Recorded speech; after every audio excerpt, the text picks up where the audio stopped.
The night sky over Tel Aviv lit up on March 20, 2025.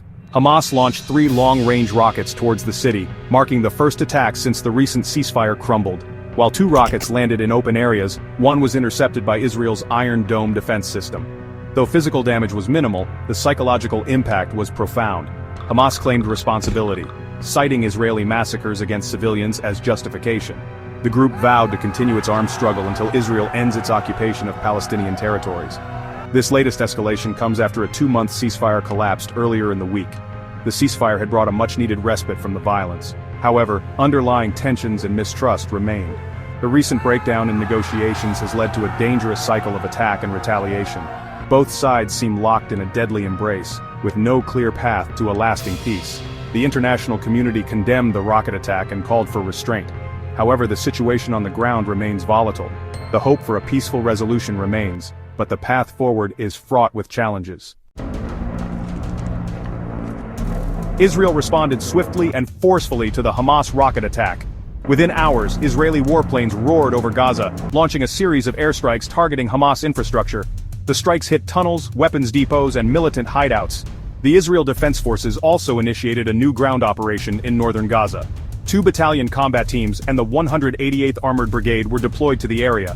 Prime Minister Benjamin Netanyahu vowed to continue operations until Hamas's military capabilities are significantly degraded. He stated that Israel would not tolerate any attacks on its citizens. The IDF claimed its actions were targeted at Hamas military infrastructure. However, Palestinian health officials reported a heavy toll on civilians in Gaza. The mounting death toll raised concerns about the proportionality of Israel's response. The Gaza Strip, home to over 2 million Palestinians, is facing a dire humanitarian crisis. The recent escalation in violence has only exacerbated an already precarious situation. Years of conflict coupled with a crippling Israeli blockade have left the territory's infrastructure in ruins. Hospitals are struggling to cope with the influx of casualties, facing critical shortages of essential medical supplies, beds, and trained personnel. The ongoing power outages further compound the challenges. Surgical procedures are often performed in dimly lit operating rooms. The blockade has severely restricted the flow of goods and people in and out of Gaza. Access to clean water, food, and fuel is limited. The UN has warned of a catastrophic situation, estimating that over 230,000 people have been displaced by the fighting. Many are seeking refuge in UN-run schools and shelters, which are overcrowded and lack basic necessities. Section 4: Ceasefire crumbles, a history of broken promises. The recent escalation in violence comes after the collapse of a fragile 2-month ceasefire. The ceasefire was brokered by Egypt and Qatar with the backing of the United States. It aimed to provide a temporary cessation of hostilities and allow for the delivery of humanitarian aid to Gaza. However, the agreement unraveled amidst mutual accusations of violations. The key sticking point in the negotiations was the issue of hostages.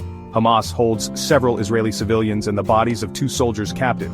The group demanded their release in exchange for a permanent end to the Israeli blockade and the release of Palestinian prisoners. Israel, however, refused to negotiate with Hamas, which it considers a terrorist organization. The collapse of the ceasefire highlights the deep mistrust and animosity between Israel and Hamas. Section 5: Global Response, a call for peace and restraint. The international community reacted with a mixture of condemnation and concern to the renewed violence between Israel and Hamas. The United States, Israel's closest ally, reiterated its unwavering support for Israel's right to self-defense. However, some U.S. officials expressed concern over the mounting civilian casualties in Gaza. The European Union called for an immediate cessation of hostilities and a return to negotiations. The EU's foreign policy chief Josep Borrell urged both sides to exercise maximum restraint. He stressed the need to protect civilian lives and prevent further escalation. Russia, China, and other members of the UN Security Council echoed these sentiments. Egypt and Qatar, who played a key role in mediating the previous ceasefire, have renewed their diplomatic efforts. The international community faces a moral imperative to act decisively to end the bloodshed and create conditions for a just and lasting peace.